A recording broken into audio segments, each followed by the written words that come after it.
Welcome to Dine Dish, the podcast where hospitality meets real talk. I'm your host, Michele DiMeo, restaurant diva, serving up the stories, strategies, and behind-the-scenes truths of the restaurant business.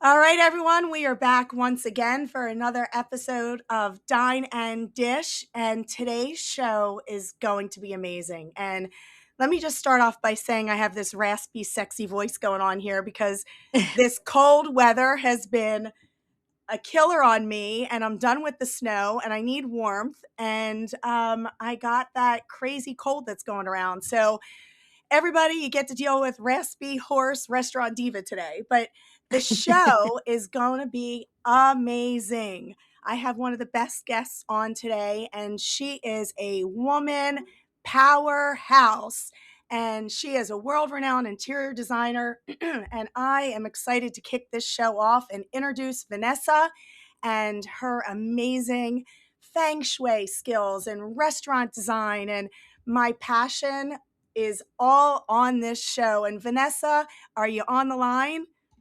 I am, Michelle. Well, I think you sound lovely. I love your voice. So you sound great from over here. So hopefully the audience will appreciate it as well. Oh, thank you. I am Thank you for so having me. excited to have you on the show. Our world's connected in so many cool ways, and we have I so much know. synergy and so many things um, connected that I just can't wait to talk about you and what you do and all this exciting stuff. So before we get started, why don't you talk a little bit about who you are and what you do and get people so excited about you and your designs and your feng shui and how you got into the whole interior design phase. For sure. I always hate this part of interviews because you sound like you're bragging. Because I do believe sometimes, like, I'm very humbled by where I am in my career, and I don't take that for granted. So the intro is always kind of like I kind of cringe when I hear myself talk about myself. So, but I guess I'll hit the surface. I've been in business for over 26 years. I specialize in high-end residential, commercial, and hospitality interiors. I also studied at the Feng Shui Institute. I love Feng Shui. I think as much as I follow religion, I'm not, crazy, I don't go to church every Sunday, but I do believe that spirituality plays a big role in my life. So I love, energy and the feels of the spaces, and what you put out is what you get. And I've always believed in that. And when I started following that, it led me to feng shui. So automatically, I instill feng shui into everything I do without even the clients knowing. It's kind of instinctual. So for me, Yeah. it's like something that's automatic. And I also dabble in TV. I've been on a few shows for HGTV, Food Network, NBC. I also am a contributor for Open House NBC. And my husband and I own the Brownstone Pancake Factory, so we are in the restaurant business. I design all of them. I created the logo, and I help him sort of develop and brand stuff with the Brownstone, and kind of open all his restaurants up and help him with the growth of his business. Oh, it's so exciting. I love all these different pieces, and you're such a woman after my own heart. I love reality TV, I love design. Creativity is just my passion. So, having this conversation and being able to just discuss what we both love is amazing. And I couldn't agree with you more. When you're designing a space, whether it's residential or commercial, it is so about the energy and the experience and what the guest takes away or what your homeowner takes away from that space. And, Right. when you go into designing a project, whether it's restaurants or a business or a home, how do you start the whole process? Because obviously, when people walk into a space, they should feel something immediately, right? So, Yes. how do Yep. you start that whole process of emotion and energy and experience? Well, I first start with either the homeowner or the restaurateur, right? Who are they? Kind of get to know what they want and what do they want to achieve, right? I think it's the discovery, it's the intake, it's that first meeting that you sort of You get to know them. When I walk into someone's house, I'm like, "Can you show me your closet?" They're like, "Why?" And I'm like, "I just want to see." And it's not like to compare many handbags or, how they dress. It's kind of just to see ultimately, if I open up a closet and everything is sort of J. Crew and monochromatic, I know they're going to be fearful of pattern and color, right? So I have to tread lightly of introducing that, because I know maybe they're fearful of, injecting color into spaces, and maybe the monochromatic and neutral tones. I love that too, right? And I know who my audience is right away by their wardrobe, or even by, how forward are them with, a handbag. Are they doing like timeless pieces, or are they a little bit more edgy, sort of like Michelle? I know we have similar style and we kind of like Right. push the envelope. So if I saw, your collection of things, I would be like, "Oh, I know I could have a lot of fun with her." So it's knowing the audience, right? And when I'm speaking to a restaurateur, sometimes they don't even know. Sometimes they have partners and they just want it to be, they have a theme or they have a direction, and ultimately they have maybe three other partners that they have to, kind of, ultimately agree on something. But I guide the ship, so to speak, with the ultimate design direction. But if they're doing a Mexican restaurant, okay, how far Mexican are we doing? Are we going kitschy and fun? Or are we going sophisticated and classic with that undertone? So it's like, you have to strike that delicate balance of understanding. You also don't want to think things to be too trendy, right? If there's a pied a terre and we're being playful, and you have your home somewhere else, and maybe your pied a terre is somewhere, Miami or whatever, and you can get a little playful, and you're not scared to do a trend. That's where we can inject things like that. But for a restaurant, you want to kind of keep it timeless, and you don't want to go super trendy because things get dated pretty quickly. So again, it's striking that balance, and hearing and understanding what your clients ultimately want. And then when they get all the reviews and they're so excited and they're texting you all these great reviews, that's what warms my heart. Yeah, yeah. Well, you said so many important details. You mentioned so many important details. So we'll talk each one. So we talked about Sure. patterns, we talked about colors, you talked about trends and dating and balance. And they're all so important. I mean, when we do restaurants, I mean, obviously being in the restaurant business, I do all of our designs. It's something I've done for years. Just like you and Bobby, I Yep. married into the business. So I do the same thing with Gennaro with our restaurants. So, when we go into it as a partnership, I do all the designs and the operations, and the flow is so important. But one of Yep. the things that I agree with you 100% is setting that mood. And I have to tell you, I love the fact that you do it based on somebody's personality. I never really thought about that, but somebody's closet truly does tell their personality. I mean, are they Absolutely. organized? How do they put Yep. things together? Colors. I mean, if you saw my closet, it's all black. Right, right, right. But all your accessories are probably, super fun and playful and mixed metals. And I don't, I obviously I know you because we've come into the same circles and we're now friends. But I have never seen your closet, but I can almost bet that there's a whimsy and there's a playful side of all the accessories. Oh, yeah. Oh, for sure. It's funny, everybody that walks into my closet, they're like, "Wow, there's a lot of black." I have black I have probably 30 pairs of this in black, 30 pairs of that in black, but you are absolutely right. I'm such an accessories person with over the top accessories and fur scarves. And I mean, yes, Yep. so 100%. So obviously, personality and flavor and design plays into every space. But talk about the Sure. science behind color and lighting and layout, because you talked colors. So let's jump right into Yep. how much color matters in a space. Well, I do believe that design controls the energy and energy controls behavior. And that's part of lighting, right? When you go into, we've done doctors' offices, and the doctors are always like, I need 5,000 Kelvin, 6,000 Kelvin. And it's like, you don't want your guests to feel like they're walking right into an operating room, right? But Right, I of understand for course. their eyes, especially if they're surgeons, they need to have 5,000 Kelvin plus, right?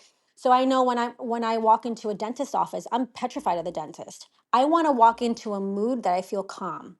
So right there, 27, 3,000 Kelvin when you walk in, what are the colors of the wall? What's going to soothe you? What's going to feel like, you know what? I'm super anxious, but I just walked into this space and there's something calming about this experience. that is very important. So I treat the spaces the same way, whether it's a dentist office, a plastic surgeon, a restaurant, whatever, commercial.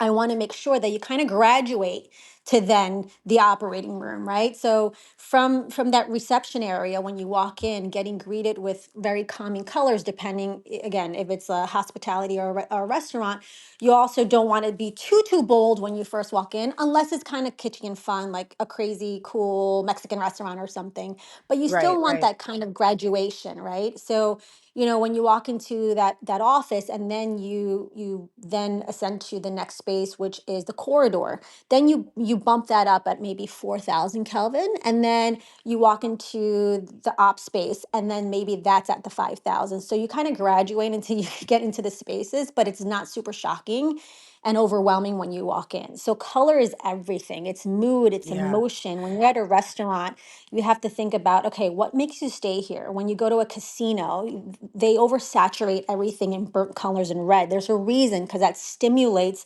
spend, that stimulates more, that also stimulates appetite. So color behavior is a huge thing. And I love playing with clients' birth colors too. So that's always kind of fun. Like everybody has a color. Mine happens to be green. That's why my logo is green. So there's a lot to color behavior, and that's really important in restaurants too, because also color gets dated looking. How are you going to use those yeah, colors? So it's yeah. all those little nuances that we think about, that plays a huge role in design, and clients don't even realize the severity of how deep it goes. Yeah. Well, it's funny you brought up color and lighting. Gennaro, when we do restaurants, he's so sensitive to lighting. When we did our project in Florida, I'll never forget, he kept walking into the restaurant. He'd be like, lighter, darker, make this. I Yeah. mean, he was driving them crazy. And because, if you don't get the lighting right, he used to call it the cafeteria. He would say, you know what? I feel like I'm in a Yes. cafeteria because it's too bright, Yes. A hundred you know? percent, and that's Yeah, where a lot of restaurant people go wrong, because it's all the mood. As soon as you are in this space and you feel like you're in a cafeteria, there's no sense of connection. It doesn't make you crave to go back, right? The food could be exactly. amazing, the experience of service could be amazing, and then there's just something that you're like, I really like that place, but I don't know what it is. And sometimes they don't even realize that it's bad lighting, and then Yeah, obviously all your senses, right? Because it's from your eyes, your ears, and the feel, right? When you touch things, the textures, all that. The acoustics are a huge deal in restaurants, right? if of if you course. feel like it's too loud and there's a lot of glass or a lot of tile, and the bounce of the noise and that noise level, you don't feel like you can go on a romantic date, and it feels, kind of soothing and kind of serene, because you hear the clicking and clocking of every fork that's being dropped on the floor. So all those things play a huge role in the dining experience. Yeah. Well, every space, there's a huge psychology behind every space and every design. Why Oh guests yeah. stay longer, why they leave based on design. And I mean, I say it all the time in every episode that I do on this podcast. We talk about people eat atmosphere. They're all about Yep. the atmosphere. I mean, food's all extra. People obviously love food, and there's foodies out there, but most Yep. restaurants make it because they look for an environment. They look for an atmosphere and an experience. That's why everybody eats with their cameras and their phones before Yes. they actually eat Yes. their food. They take pictures. Yes. Yep. We laugh all the time. We say, you know what? When I'm going to be 80 and 90 years old and we go back and we look at our cameras and they say, "Oh, grandma, tell me about your life." They're going to see all food pictures, not kids, because everybody eats with their phones. But there's Yep. such a psychology behind space. So you also talked about trends and dating. What instantly dates a restaurant? When you look at designs out there from other people and other designers, what do you feel truly dates a restaurant when they're looking at, initial designs? Sure. I think the overuse of trendy installations. We had our run of the green wall with the neon light, background, and kind of the step repeat Mhm. wall. That kind of had its thing, and it's like then all of a sudden you see like, oh, this is working because everybody's posting this, and then they want to kind of do the same thing, and it's like there's a reason why that's like a trend. Like we have to. I get you want the step repeat. I guess people want their space to go viral, so to speak, and they want that background to reflect their environment.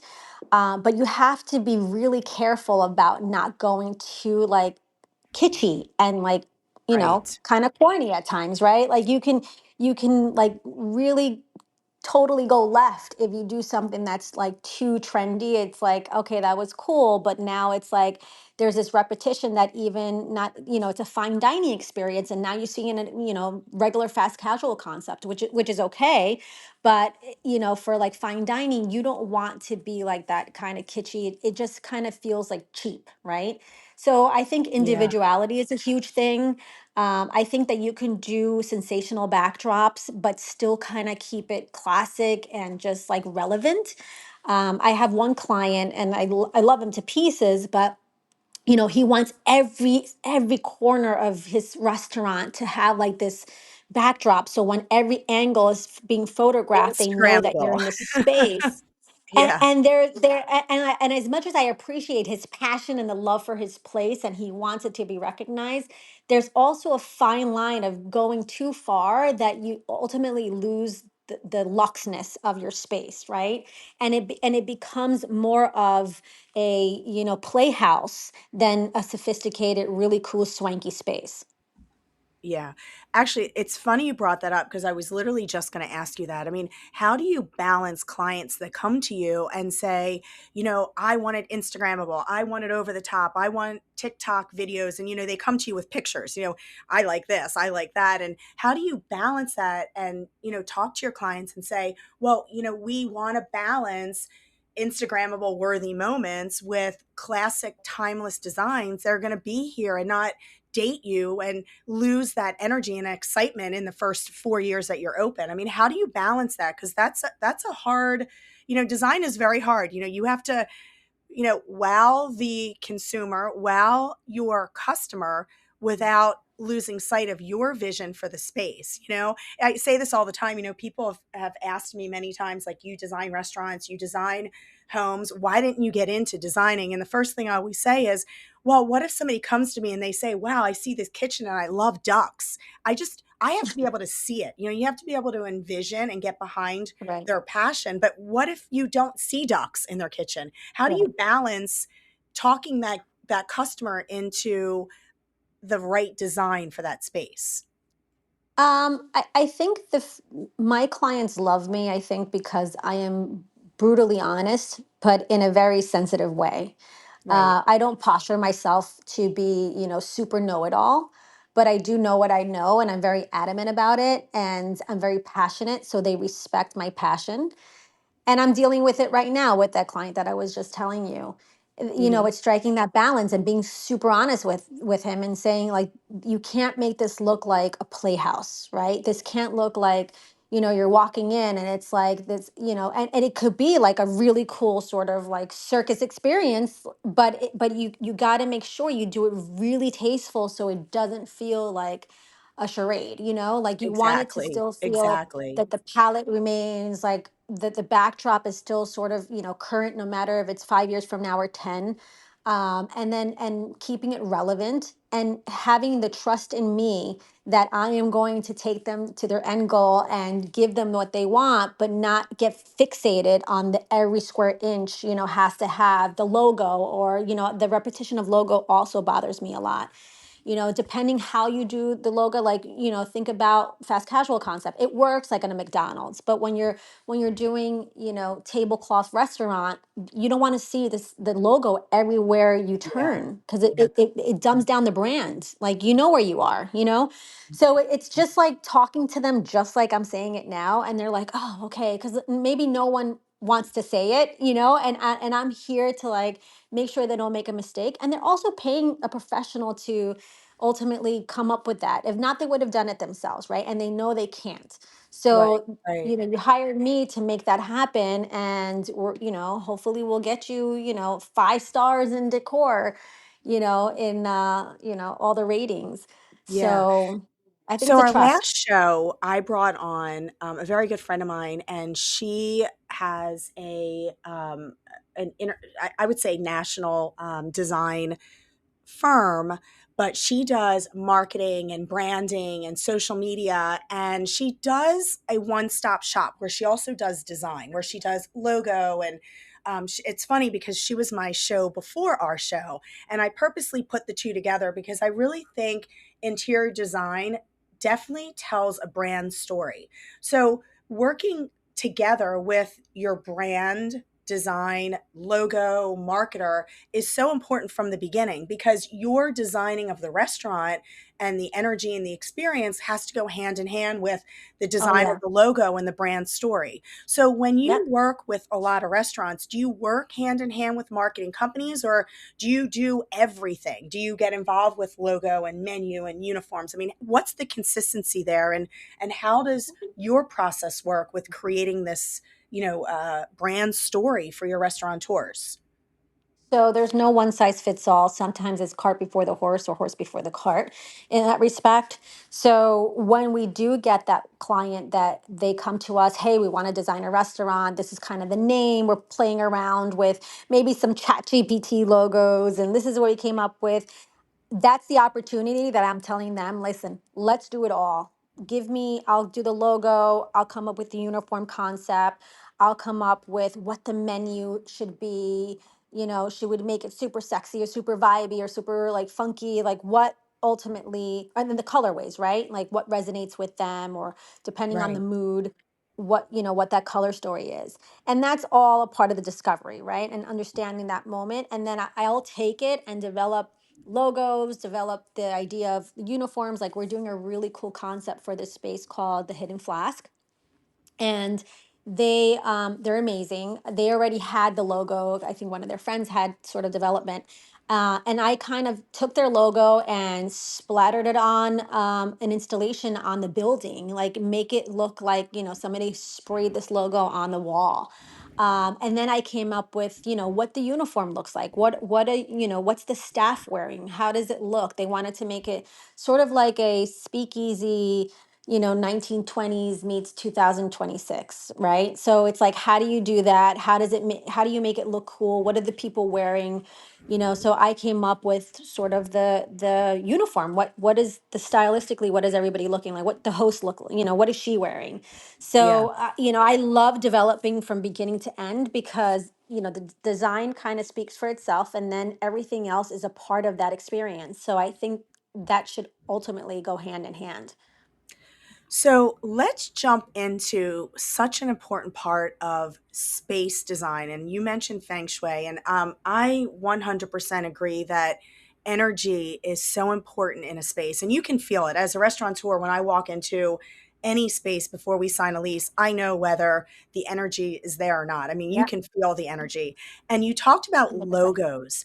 Logos are so important in energy as well. So, why don't we jump right into that and you talk a little bit about what it is and how you add that energy and that piece into your design path?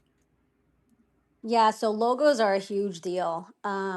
Again, there's color psychology in even the color tones that you select. I try to stay away from super linear or super pointy kind of logos. I think fluid, I think rounds are very Mhm. important. I think more fluid design, things with sort of a wave, the yin and yang kind of feel without being yin and yang. When I see someone come to me with a logo and it's super like edgy or like really boxy, I always get worried about, the square box thing, Mhm. you want flow and energy. So I take all that into consideration. And then the color psychology, right? Like, why do you want these colors? Explain to me where you're going with this. Like, why is gold so powerful? Why, tone on tone black, it could be very cool, but you have to be very careful. Like, how serious do you want your brand? If you go red, like that's kind of vibrant and could be, yet you have to be careful too, because you don't want your restaurant to look so juvenile. And there's a lot of times where, some salad bars go sort of like too light in color palette that it looks like it could be a nursery. So you Yeah. have to Yeah. be very careful and delicate of how you even lay your colors and the saturations and, all the things. And also, like, when somebody sees a logo, and I hate to speak, sort of like generic, like what does everybody see from every demographic, from a young kid to an elderly person, like what do they see? I want to make sure that it doesn't remind them. If you do an arch and you like the letter M, you have to make sure that it doesn't look like McDonald's. It's like all those little things that are nuances, but really important when you're coming up with the logo designs and coming up with, the ultimate style and feel of what you see when you first pull up. I have a quick question before we talk about where money and success and abundance lie in a space. But one of the pieces I've heard through the years that so many times you see a restaurant where they put the logo on the mat and they put it at the front door. And I've always Yes, heard that you never walk on your I know. logo ever Yes, yes, because yes. it brings really bad juju to the space when your people are wiping their feet on the logo of the Yep. restaurant. Have you? Yeah, so this is always a tough one for me because I actually have the logo of our brownstone in the entrance vestibule because it just felt like the stamp right there. Mhm. But it's not where they're wiping their feet, but they are crossing it. Right. So there's two schools of thought to that. If you're wiping your feet on the logo, it's kind of like you're creating like this disrespectful moment for the company, for the brand, for what you're doing. We don't have it as a mat, even though I think Syntax does, print some of our mats in the entrance when it snows. I'm always really weary about that because I do respect that in feng shui for sure, Right. and that is a thing.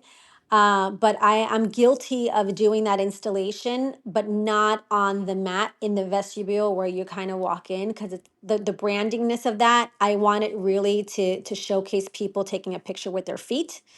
And at the time, a lot of feet pictures in Instagram were kind of like a hit when we Right. first opened. So that's where I wanted everybody to kind of stand around and take that picture. Yeah. So where do you feel the most common errors lie in a restaurant when it comes to energy and where, how they always say like the furthest left corners where your success lies and, there's certain design paths that you use, but where do you see the most common errors fall when it comes to energy in a restaurant? I think the entrance. I think the immediate entrance is where the success is, right? As soon as you walk in, if anything is cluttered in your entryway, you're going to have a cluttered feeling inside. Those are, you know, that's kind of like a zone for me that it's like the entrance that could be a block point, right? And the person hasn't even walked in yet. I think also placement of the bar, not having them in dead zones, in corners, tucked back away in dead corners. There's no surrounding, there's no circulation, right? So that has to be kind of front and centered or in the back, but kind of centralized so people can walk around it fluidly. Or if it's not a walk around bar, the three sides are sort of exposed and at your sight line. Hmm. Making sure that they're not tucked away. And also, I love working with the bagua. I think the bagua is great. If you take the bagua and you put it in your direction. If let's say your restaurant's facing east, there's going to be the wealth corner. There's going to be the health corner, the love corner, the creating corner, the money corner. So you put maybe the register in your money corner, or the fire near the kitchen, and have those elements Hmm. kind of work itself through the bagua. I love working on the bagua. We can't do it. I do things that kind of tie into it. Whether it's a fire element, let's say we couldn't get the kitchen on the fire side, we could do somewhere else where it's a fire moment or fireplace installation that works just the same way as the fire corner. So the bagua Right. map is important too in feng shui. Wow. So before we switch to branding through design, what would you say is the one area that you recommend? And I'm sure probably for restaurants you don't design, you walk in, and I mean, every restaurateur does this. And I mean, how bad are you when you go into a restaurant and you say, oh my God, that's not right, or that should have been done different? Yeah. I mean, it's very hard when you're in the industry and you go into a restaurant and you feel something that should be fixed. What would you say is the number one energy shift that you would recommend if the listeners are out there and they're starting to walk through their restaurants or their designs? What would you recommend that they should focus on or fix? I think something as simple as inexpensive of just fixing the lighting and painting the walls. And that doesn't really cost any money. It's a light bulb and a can of paint, right? And that Hmm. that would transform your space. I think aesthetics is everything, and visual is everything. So if you're at a restaurant that is 5,000 Kelvin lighting, and it's the walls are stark white that they're turning blue because that's what 5 to 6,000 Kelvin would do to a wall. It's going to turn it blue. You don't want to sit Right. in an operating room when you're fine dining, right? So it's like understanding that, hey, you bring that level down, go creamier or taupier with the walls, color saturate so the ceiling also matches the wall. If you have exposed ceiling and you want it to go away, paint it black. Like there's just paint can go such a long way. You don't have to spend a ton of money. You could do it yourself. Yeah. And that's an automatic fix that would automatically change the feel of the experience walking into the space. Yeah. So let's talk a little bit about restaurant design. Restaurant design is obviously more unique than offices and buildings because you want to design for efficiency, you want to design for beauty, you have to balance kitchen flow as well as front of the house energy. And obviously, you want that restaurant design to drive revenue. So, how do you design for high volume without having chaos and making sure that efficiency and that flow is successful? Um, I think keeping consistency through the overall aesthetic. What does that mean? Does your Instagram match your logo? Does your logo match your staff? Does your staff match your decor? Does your decor match your linens? There has to be a thread of continuity throughout this space that feels very seamless and very effortless. And subconsciously, you would recognize that. You won't recognize that right. Maybe you and I will, but a regular person, an accountant would go in there and be like, I don't know what it is, but this place is so cool. Like, I want to come back here. It's those little things. It's that one fabric that it's that one thread to the fabric, right? It's that thread that continues, and everything tells a story, and it relates back to the space. And that effort, that feel of like this effortless approach to the design is all design. That's marketing, that's your PR people, that's your marketing, that's your brand development, that's your interior designer, that's your architect, all working in concert to make that feeling happen. That just doesn't happen, right?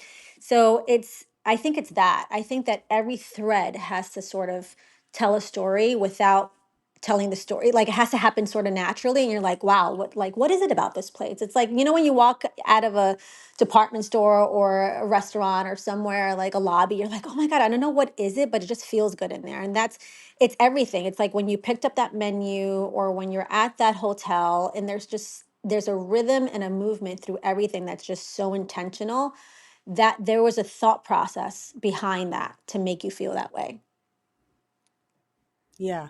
So, what about seating? Because that plays such a big part. Whether you have booths or you have tables, or you have banquettes, and you even mentioned the placement of the bar being so important, which I agree. I mean, I can't tell you how many restaurants I go into and the bar's hidden or it's pushed in Yep. the back. And, the bar is such a gathering place to create energy and vibe without, too much disruption into the dining experience. But what about seating strategy? Can you talk a little bit about how that goes into your design phase?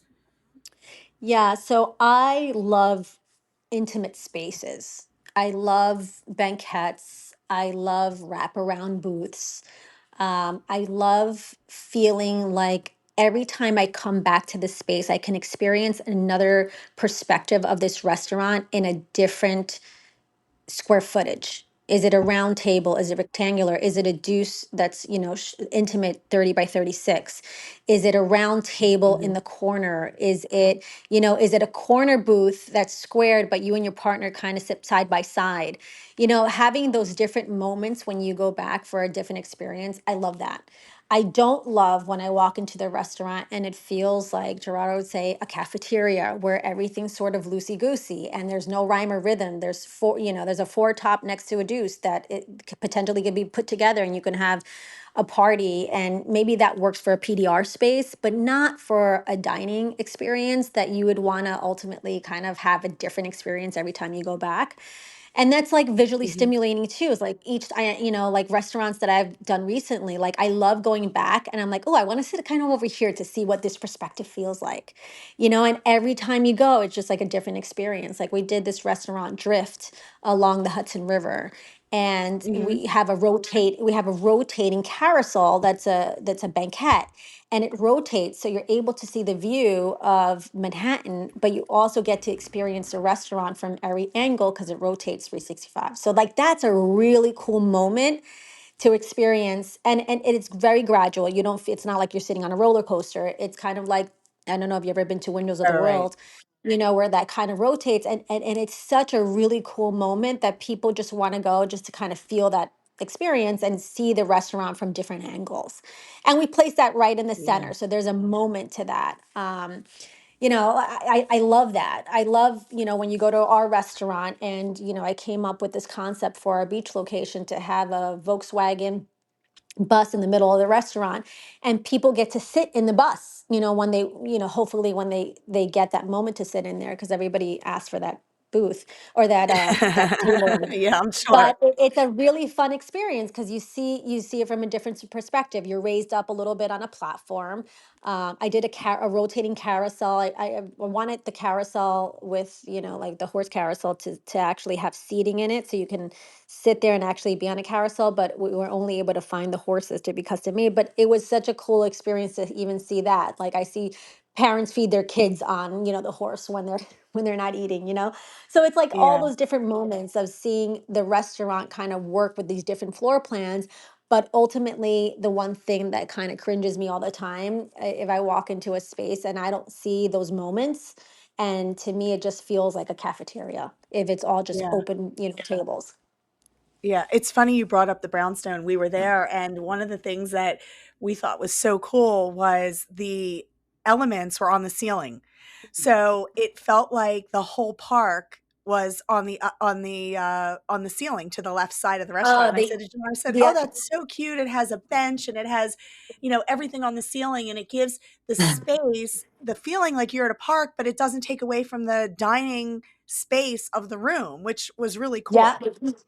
So you know how I came up with that, Michelle? I was in my office and I'm like, I want to do something. And I remember I was with my design assistants are on, and we were like, what can we do to turn this place upside down? We kept saying the word upside down. Oh, I want to turn it upside down. And we kept using that word, and like, what's going to make it upside down? And the upside down was like such a word. And I was like, wait a minute, what if we literally turn the entire room upside down? And it was like one of those mind, like mic drop moments. And we're like, okay, what does that look like? So we started sketching. We're like putting the grass and then the cobblestone and then the bench and then put It's the so wallpaper upside cute. down so it looks like I scenery. noticed it So right away. I said, "This is so cute." isn't that great? So like when we opened up, I remember, I think Joe Budden, and he's a rapper. He actually took a picture in the space and he said something turning the world like upside down or something like that. And he was standing in the clouds. And it was such a cool Instagrammable thing that it made, people come. It was like almost like this attraction to, and then Yeah, people were taking pictures of the bench upside down. And it was just like kind of a talking point. And it was an Instagrammable, purposeful moment, but we also, it came from me wanting to really just like push the envelope and turn things upside down, so that really worked out to our benefit. yeah. Well, every show that I do, it always comes to the end, and I'm like, "We didn't even cover half the things we need to talk about." And then I'm like, "Oh my god, you gotta come back." I knew this was gonna happen. We were gonna run out of time. But before we do, let's just quickly cover a couple quick topics, because I'm sure it's great information and advice for restaurant owners and entrepreneurs. And if there's any mistakes to avoid when building or renovating or working with a designer, what's your quick tip advice for everybody listening, getting into building a new restaurant or building out a new space or an office? That's always like a hard one, right? Because there's I so know many you ways to can't do go it in a about this. second, but Yeah. You know, I think hiring a designer, hiring a professional. I think a lot of restaurant people, they want to save a little money because obviously, you know, as you know, it's a huge undertaking, right? right, And but yeah, they don't realize the amount of mistakes that are done while you're building on your own that you could have saved. You know, I mean, I can sit here and give you a run of a slew of things that people have tried to do, like wrong banquette size to, you know, the wrong floor installation that they had to rip everything up, you know, acoustical panels that weren't fire rated and the fire marshals declined. You know, there's so many hmm, things, right? So I think the spend of an interior designer would outweigh the spend that you will with all the mistakes that are going to happen, right? The ADA compliances, and you know, maybe they went too low and the pipe is showing, so you can't really roll your wheelchair under, you know, your sink that's floating. Like all those little things that you don't really realize that the pipe is, you know, is a big deal, right? Because yes, you had the ADA skirt, but now the pipe's in the way. It's not a bendable pipe. You got to right, redo the entire wall, and you just tiled. You know, so the amount of money you'll save in mistakes outweighs what an interior designer is going to cost you. Plus, having someone on your side that you can, you know, kind of be, you know, is your support team, right? You want the success just as much as they do, right? You don't want a restaurant that you designed to close right away. of So, course. you know, having that, having someone that is your partner, so to speak, you know, being your advocate and making sure that you do all the right things to make that happen. Yeah, I agree. And we say it all the time. Jannar and I, with everything we do, we outsource. We want to be the restaurateurs. And I mean, obviously, I love design, it's my passion. It's something I love to do, but you have to bring in the right expertise and the right partners for any project you do. I mean, I don't want to be, the social marketing person. We bring in a social marketing team. Right. You want to bring in the people that you partner with to make sure that you're successful. So I agree 100% that, bring in those that are successful in their own wheelhouse, so you can Right. continue to be successful in what you do and run your business. So, all right, quick Correct. rapid fire questions. Favorite restaurant design style? I think timeless with a soul, right? Oh, I It love doesn't. that. Yeah. I mean, I love every kind of style. I like modern, I like traditional. I like walking into space that looks super curated and old with like, you know, mix match frames. Like I love that, but I also love this polish and clean and, you know, I'm just thinking, you know, Casa Cipriani, it's always so glossy and it feels like you're inside, you know, a very expensive ship, you know, like from there's a huge spectrum of what I love in design, but as long as it feels timeless and it has a soul and you feel that through and through, that's my favorite design style. Gotcha. What's the color for 2026? What's the go to color? Warm tones, everything warm and natural. You know, the pop colors are sort of out, you know, the grays are out, taupes, beige, browns, creams, ivories, merlots, jewel tones, moody colors, moody finishes, texture, that's in. Yeah. And your biggest design pet peeve in a restaurant? I think when beauty ignores the function of the space, and we sometimes designers get caught up with the beauty and sometimes, you know, oversee like the functionality. This place does have to function, you know, understanding that you want to make sure that you have a wait station in close proximity to centralized location where you don't have to have a busser, you know, someone drops their fork or you need an extra plate and they're not running to the opposite side of the restaurant. Yeah. And as much as we want to hide those things, those, you know, the service stations are important. What they look like are important, right? But we as designers, we sometimes want to hide those things. We want to hide the TVs, you know, we don't want to necessarily see those things, but, you know, TVs bring business in a bar. So you have to be very strategic, but I also understand that sometimes the beauty can't ignore the functionality of the space and what the operator, wants in the space. So those have to kind of go hand in hand. Yeah. Well, Vanessa, thank you so much for being on the show. I mean, I love talking to you. I love your energy. I love your Oh, designs. And thank you. before before we leave, where can everybody find you if they have questions or they want to talk to you about a future design project? What's the best way that they can reach your firm? Sure. Our phone number one, I know that's kind of old school, 212-706-9724. And our Instagram, I think you can see all our work. Everything that we post is ours, so it's authentic. And what you see on the walls and stories is all us. I think that's a great way. I like to navigate my own Instagram. We do have contributors to the Instagram, but I see all the messages. So VDA underscore designs, and that's with an S And at we'll the make end. sure when this launches, we'll tag you so this way everybody can Okay, cool. follow you, of course. Yeah. Yeah. And And yeah, any upcoming projects or any exciting projects getting ready that you want to mention or talk about? I know you have the tile line, you have so many cool things. yeah. I'm actually developing a furniture collection with iColts Furniture in October. New tile line with Tile Bar, which they do a ton of restaurants. So this, it's a big tile company That's in New York City, exciting. but they're everywhere. We have some really cool restaurants that are opening up along the Hudson, Weston Co. We're opening up Elizabeth's Italian restaurant, the Speakeasy, the Hidden Flask. We're doing some other concept. We just launched and opened a couple months ago Capon's Chop House in Riverside Square Mall, which it's a big group. It's a VCR group out of Manhattan. So yeah, and something brewing for the Brownstone as well. We might be opening up our fifth location, and that's TBD right now. But there's been talks about that. Exciting. So a lot of good things are happening. Yeah. Well, that's great. Well, for everybody listening, we love to hear from you. DMs are open.